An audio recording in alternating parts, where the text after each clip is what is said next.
Good morning, everyone, and welcome to my corner of the universe. Um, they say that many journeys begin just with a step. Well, today is starting all of those steps. I was supposed to start this last night, but my inbox contained a number of things that needed to be dealt with more priority.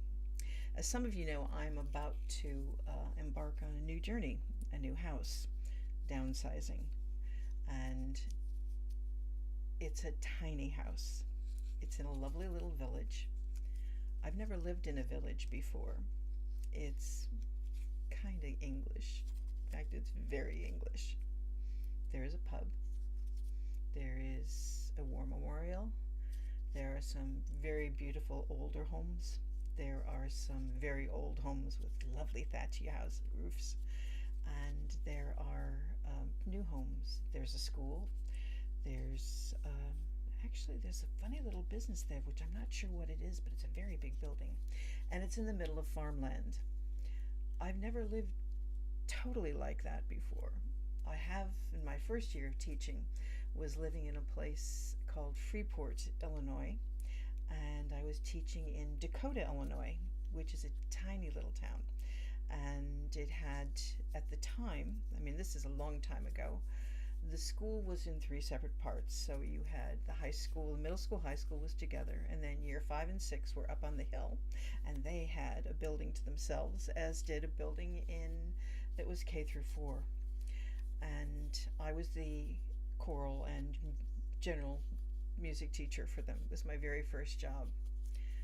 I had no room of my own in any of the three buildings. My room was my desk was at the back of a math room, and that's where all the choral stacks were as well. Fortunately, the math teacher that I shared with was lovely and was very, very nice, and I was there for a year. I actually pushed piano door to door with my guitar on top, um, going from room to room to teach music. But that's a story for another day.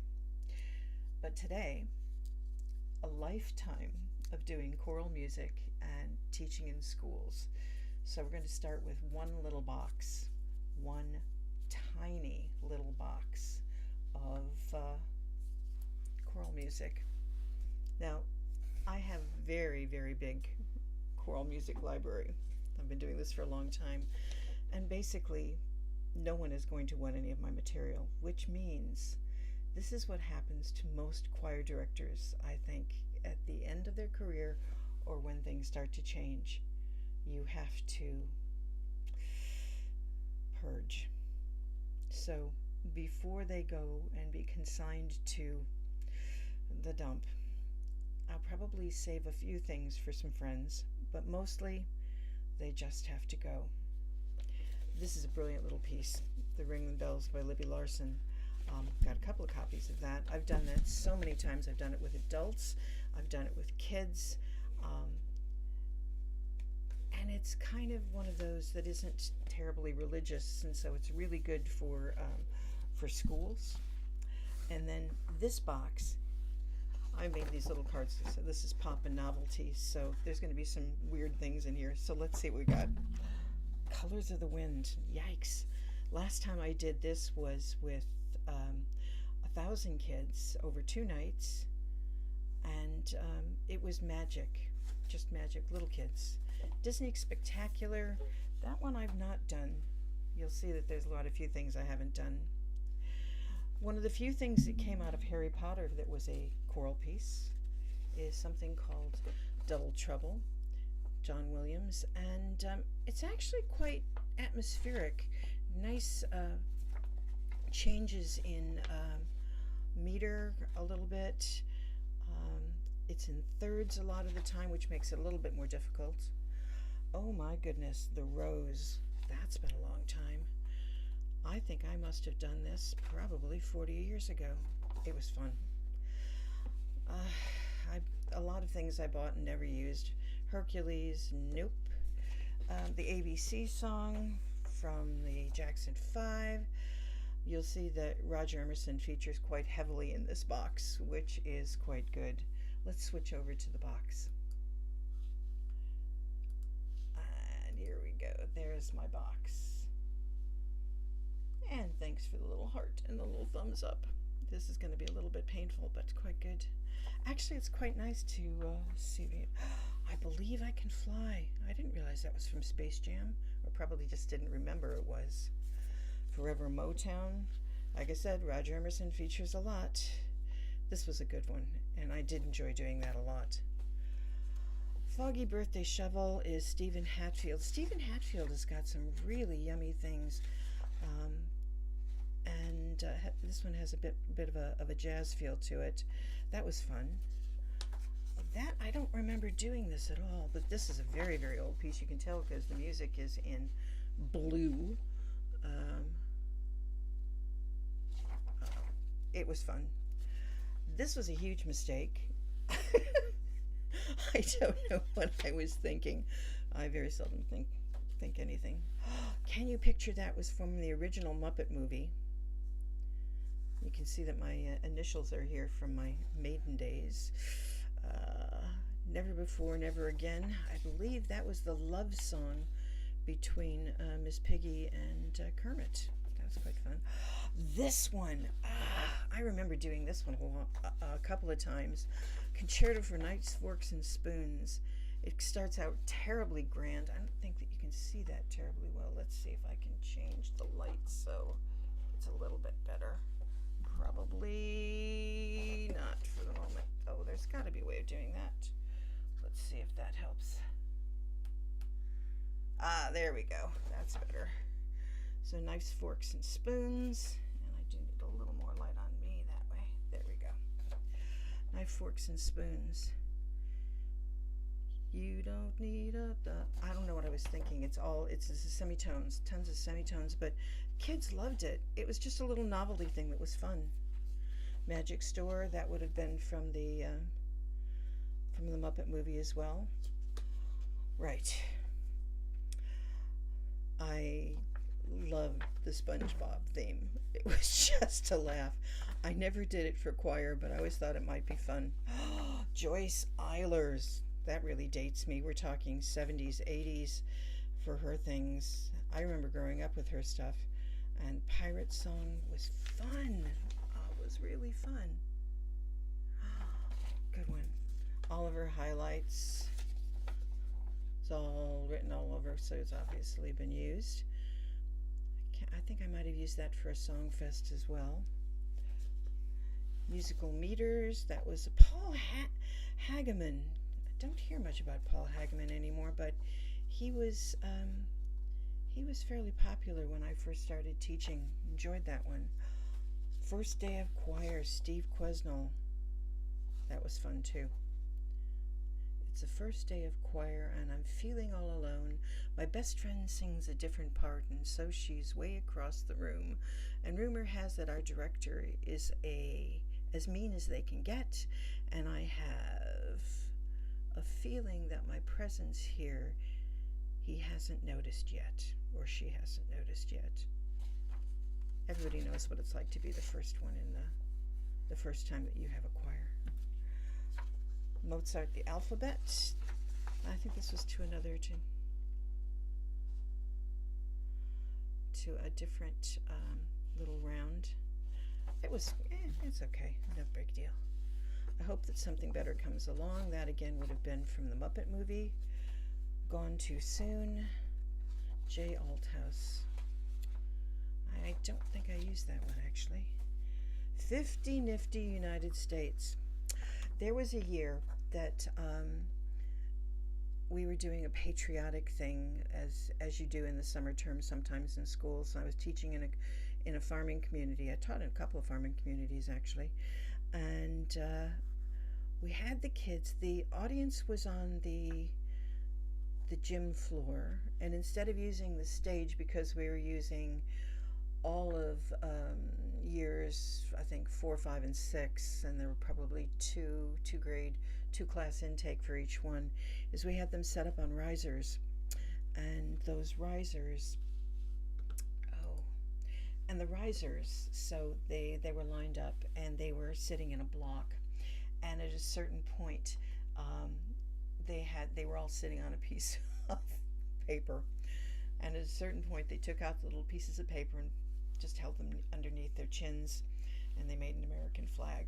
It was terribly twee, but at the time, the parents hadn't seen anything like that before, and it was really fun. And I think that's probably when we sang that particular piece.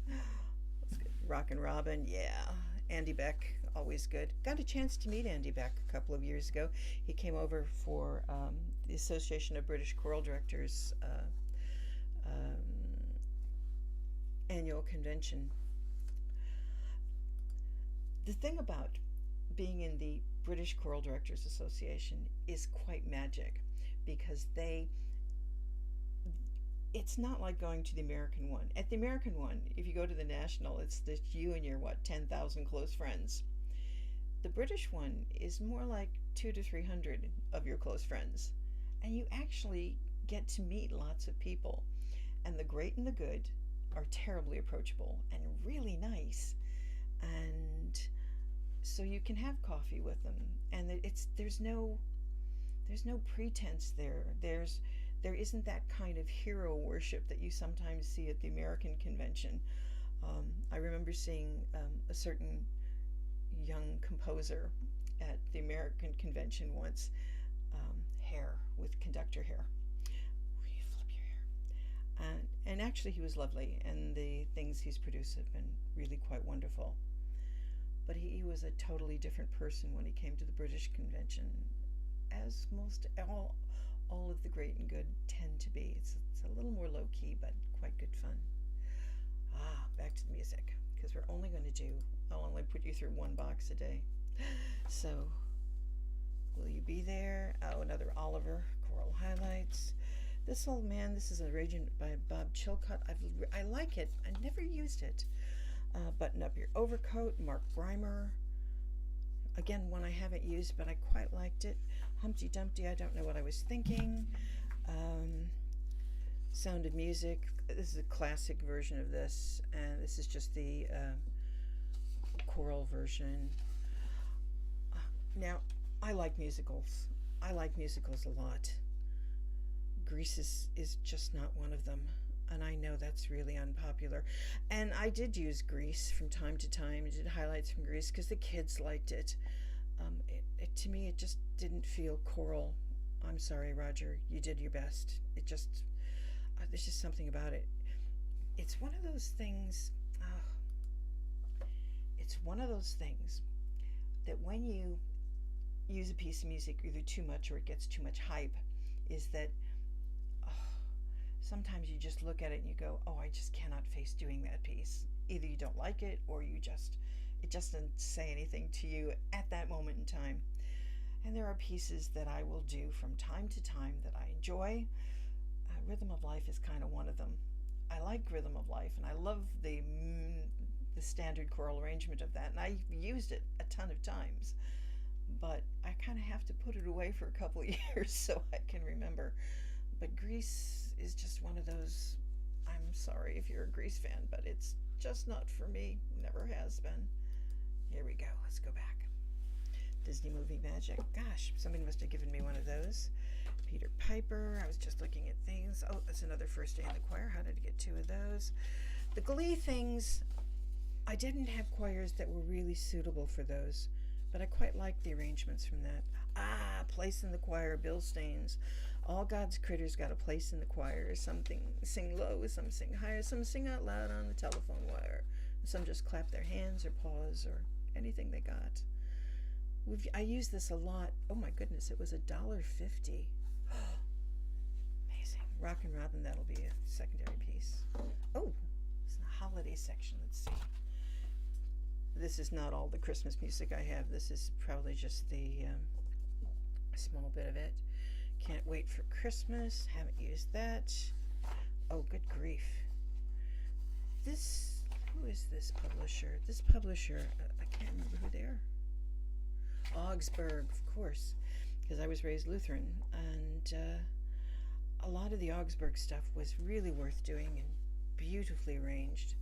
Shepherd's Carol, David Bruner, had a chance to meet him as well, and that was lovely. Actually, he came over and did a project, which is cool. Wander as I Wander. This is a really nice arrangement from Augsburg. I think it's just with guitar. Really, really beautiful arrangement of it. Just really, really simple. I like simple. Andrew Carter, Holly and the Ivy, A Festive Madrigal, Gene Perry. Oh my goodness. I would have used this as well. Although some of these are not going to be marked because the original copies would have been marked up. Didn't use that.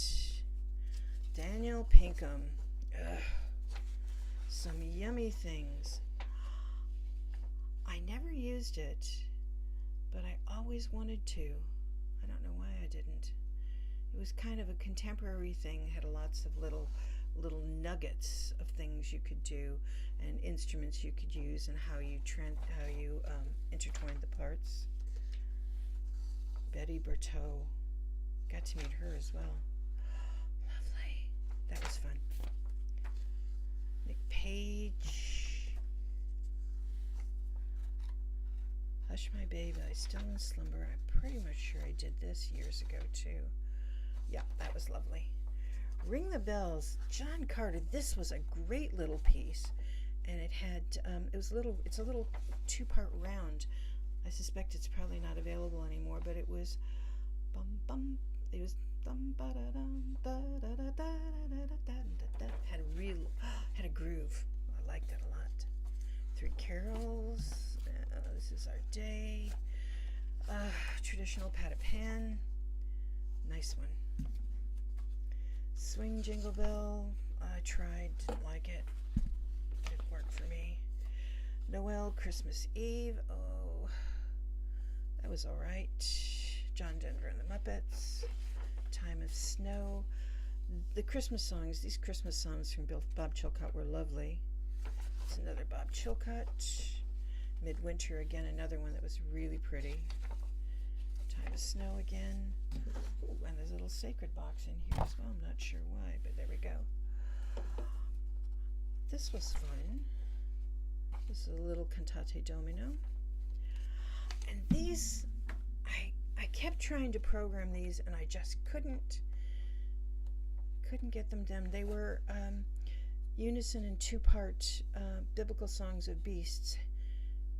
Really interesting arrangements of simple unison things.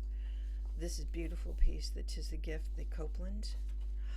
Oh gosh. Aaron Copland. In the summer of '76, during the bicentennial, a group of friends and I were doing some dinner theater and some community theater up in Minnesota, or up in Wisconsin, about an hour or so out of Minneapolis or so. And we were doing Godspell. I think it was probably the second or third time I'd done Godspell in various bits. I almost always was Peggy. And it was great fun.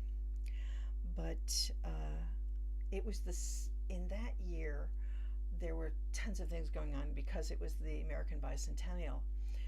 And there was a rug concert with the Minneapolis Symphony, and Aaron Copland was conducting.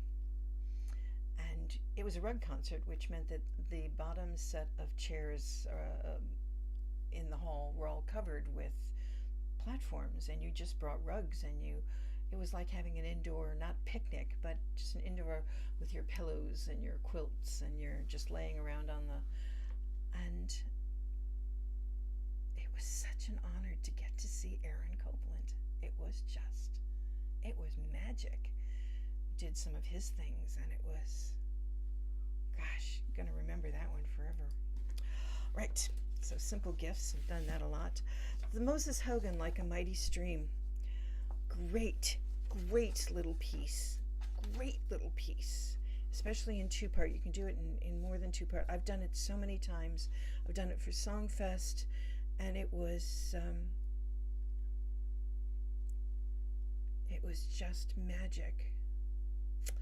Oh gosh.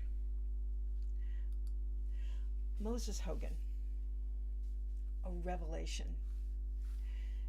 During the ACDA that took place in Chicago years and years and years ago. Um, there were a couple of things that happened during that particular convention.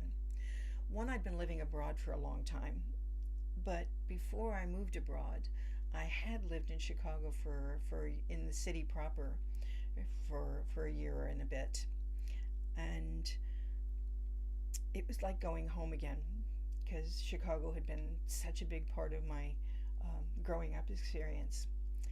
And during that particular year, the Moses Hogan Chorale sang, as did the Lutheran chamber choir or choir that was conducted by Larry Fleming, who had been one of my directors at university.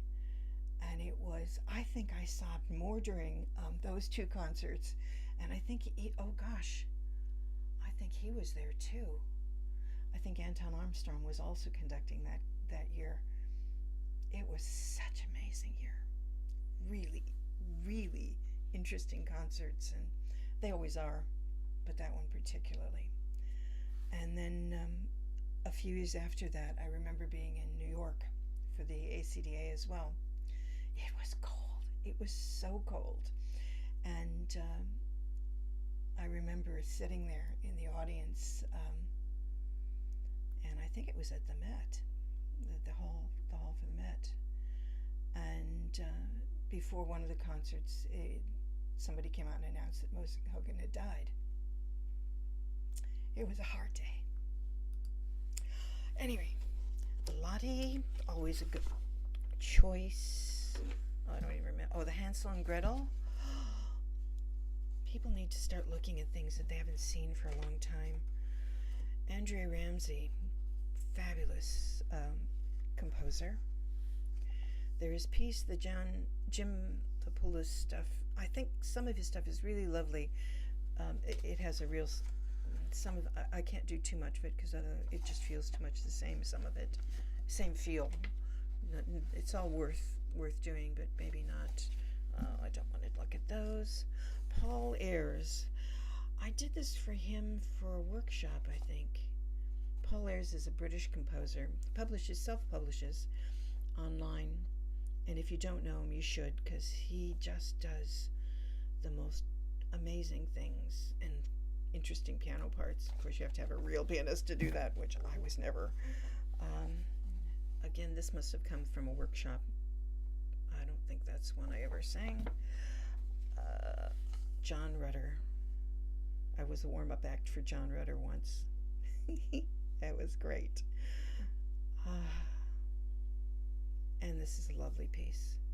And it's lovely in 2-part and 4-part, and it's just lovely. I think we didn't do that one. The choral music experience, the CME stuff, some of it was really good, some of it was really useful, but it was a really interesting version of things. Augsburg again. Setting of psalm with bells, that was all right. Give thanks. Nah. Oh gosh, we are really getting into really old things here. Toronto Children's Chorus. These, Jean Ashworth Bartle, editor of that series, she was one of my heroes. She's an amazing woman. And Andrew Carter, British composer, fab. Anglican folk mass, nope, I think perhaps not. Pergolesi, good. Don't miss. Alice Parker. Her things are so beautiful. Imant Ramesh. Some really interesting material as well. Probably worth a second look. Diane Burrell, lovely. Nope. That was sort of fun. Oh, I know I did this a billion times. Song of Praise and Thanksgiving. It was fun. Really nice. Sally, Ave Maria. We can move through some of these fairly quickly because there's nothing really to talk about. Three Simple Metal. Heinz Werner Zimmermann. Oh, gosh. his more accessible things for young kids. Yummy. Prayer for Peace. Nope, not one I used. Nope. Sometimes I bought things and just didn't. I bought a lot of things I didn't use. But they were the Antiphonal Gloria. That was kind of fun. And I think that was Hero Music Service. Let's not show that part. That's okay. That would have been used for Songfest, I think. Yep. Shepherd will supply my need. Marie Pooler. That was pretty, as I recall. A couple of Marie Pooler things. Robert Leaf. Coming to the end of the box and the end of today. Let's see what else we got here. Things bright and beautiful. Oh God, there's another Antiphonal Gloria. Psalm 23. Oof, I did have secondary copies of some of these. Who knew? Okay. Nope. Nope. Oh gosh, 3 of those? I can't believe I had 3 of those. Yeah, Bob again. Lovely. That was one of the things that CME did a lot, was to take good classical repertoire and suggest that choirs might do it. That this would originally have been done as a duet, but then changing it into a choral piece. All right. Box number 1, Memory Lane, all done. I'll see you tomorrow. Thanks for joining me. Have a good one. And thanks for the likes and the thumbs up. Appreciate somebody watching. Have a good one.